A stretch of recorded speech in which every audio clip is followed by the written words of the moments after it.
Insiang is no ordinary film. It's one of those rare moments in Philippine cinema where everything, direction, performance, setting, message, lines up so powerfully that it doesn't just speak to its time but continues to echo through generations.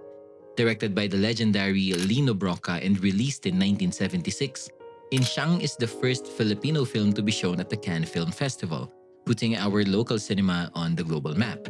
But beyond that accolade, what makes Insiang endure is its unflinching portrayal of poverty, betrayal, and vengeance, all from the perspective of a young woman trapped, first by her environment and then by the people closest to her.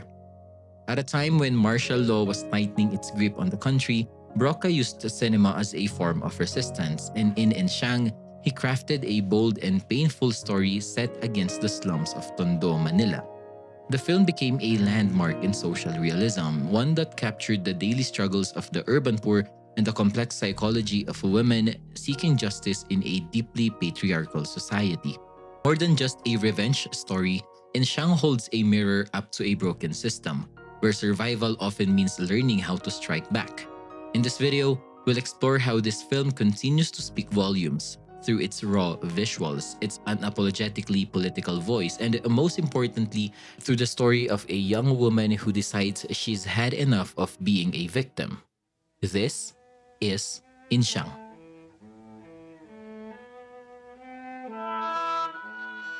Let me tell you the story. Set in the densely populated slums of Tondo, Manila, Insiang follows the life of a young woman suffocating under the weight of generational pain and economic despair. Insiang, played with quiet strength by Hilda Coronel, works as a laundrywoman while living with her embittered mother, Tonya. Tonya, hardened by her abandonment, her husband having left her for another woman, channels her resentment towards her daughter, denying Insiang the chance at a normal life and healthy relationships. Wala akong pakialam doon.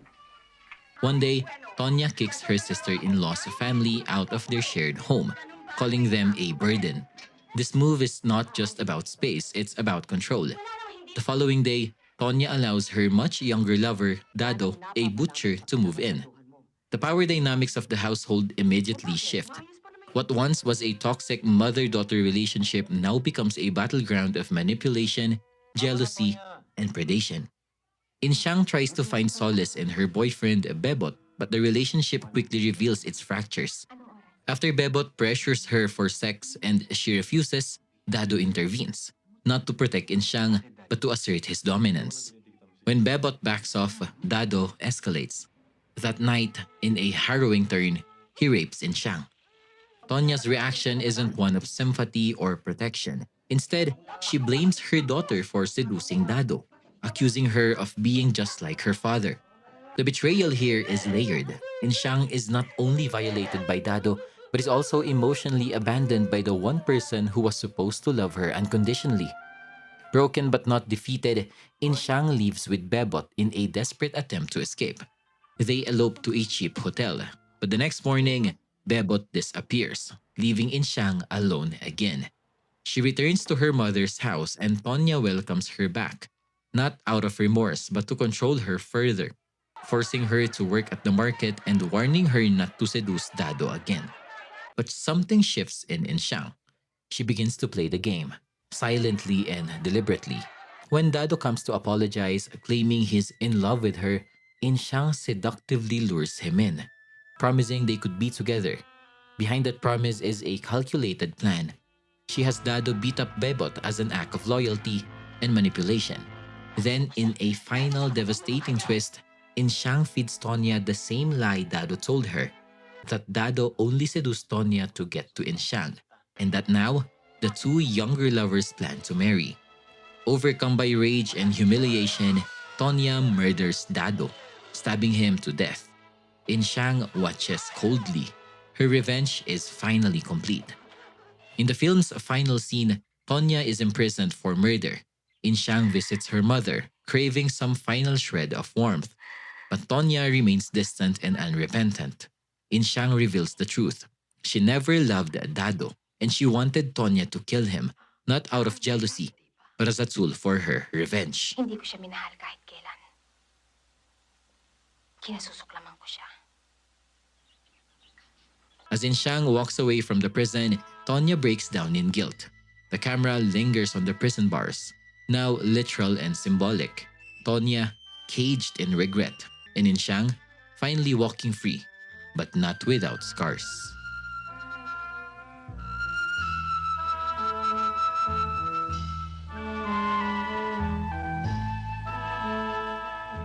At its core, Insiang is a story about pain, survival, and quiet rebellion. It reflects the grim reality of a young woman's life trapped in a world that shows her no mercy. Not from her environment, not from her family, and not from love. It's a film that doesn't just speak, it confronts. The film opens with the overwhelming presence of the urban landscape of Tondo, which feels alive, almost predatory. The setting itself becomes a character, filthy, crowded, unforgiving. This environment underscores the theme of entrapment, physical, emotional, and social.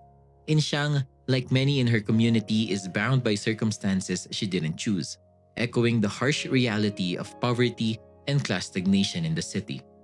But while the slums are oppressive, the real cruelty happens at home. Insiang's relationship with her mother, Tonya, introduces us to a complex cycle of emotional neglect and bitterness. Tonya is a woman hardened by life, and instead of breaking the chain of trauma, she passes it on. This deep-seated theme of generational trauma drives much of the film's conflict. Tonya sees Insiang not as a daughter to protect, but as a rival, especially when Dado, her younger lover, starts showing interest in Insiang. This leads us to the film's most jarring subject, abuse and betrayal. Insiang's rape is not just a physical violation, it's a betrayal by both her mother and the man under their roof. And yet, Brocka does not linger on the sensational aspect. What comes after is more haunting. The silence, the lack of justice, and the way Insiang is expected to go on as if nothing happened. This silence is the unspoken reality for many women. And yet, Insiang is not a passive victim. Her pain becomes her fuel for something else. Revenge. This is where the film shifts. Insiang begins to take control, not by raising her voice but by weaponizing the only power she has left: manipulation. The theme of feminine resilience shines here, albeit through morally gray decision. She orchestrates a subtle plan to tear apart the two people who ruined her, reclaiming a sense of agency in a world that robbed her of it. What makes Insiang especially powerful is that it refuses to deliver a neat, cathartic resolution. Justice is personal and imperfect. The final scenes don't give us redemption or reconciliation. They give us a quiet closure. Insiang walks away, not triumphant, but finally free. From the very beginning, Insiang doesn't ease the viewer into its world. It forces them into it. The opening sequence, where Dado is seen butchering a pig, is more than just a slice of life portrayal. It's jarring, almost grotesque, and entirely intentional. It sets the tone for the violence, emotional, physical, psychological, that is to come. But more than that, this scene becomes a haunting metaphor. As the film progresses, the first image starts to echo. Dado, who holds the knife in the beginning, ultimately ends up on the receiving end. Just like the pig, he too is stabbed. A visual bookend that almost reads like karma scripted in celluloid. It's not subtle, and it isn't trying to be. Brocka doesn't concern himself with comfort, he deals in truths. There's something disturbingly poetic about how the film seems to suggest that all the characters, in their way, are trapped in a slaughterhouse. Insiang, her mother, Dado, they are all either consuming or being consumed. They are acting like pigs, driven by impulse, self-preservation, and desperation. It's a controversial take, I know, but it's not unfounded. Brocka seems to be asking, when society dehumanizes you, what's left to become? Visually, the film is unpolished in a deliberate way. Shot in real slums using natural lighting and confined spaces, Insiang carries a raw, documentary-like atmosphere. Brocka and cinematographer Conrado Baltazar make Manila's underbelly feel visceral and claustrophobic. The use of narrow alleys, overstuffed interiors, and low-angle shots amplifies the sense of entrapment. Insiang is never given the space to breathe, let alone escape. And yet, despite this realism, this film feels mythic, almost like a Greek tragedy told in the language of poverty. Brocka's direction keeps the emotional tension tight, refusing to flinch or pan away from pain, betrayal, and survival. In the hands of a lesser director, Insiang could have easily been exploitative, but Brocka treats every frame with purpose. He knows exactly when to let silence linger, when to cut loose, and when to pull back. He guides the viewer not just through the story, but through the experience that confronts, unsettles, and ultimately transforms you.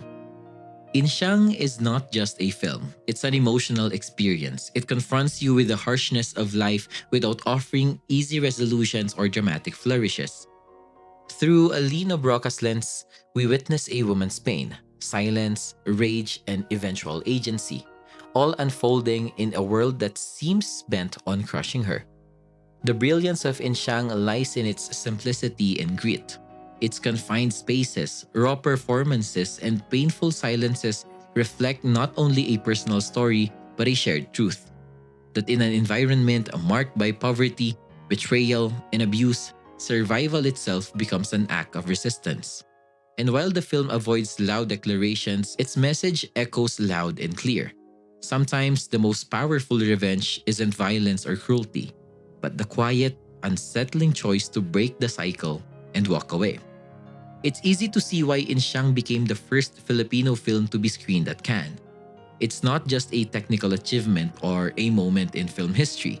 It's a portrait of resilience and a reminder of the kind of stories that Philippine cinema can and should continue to tell.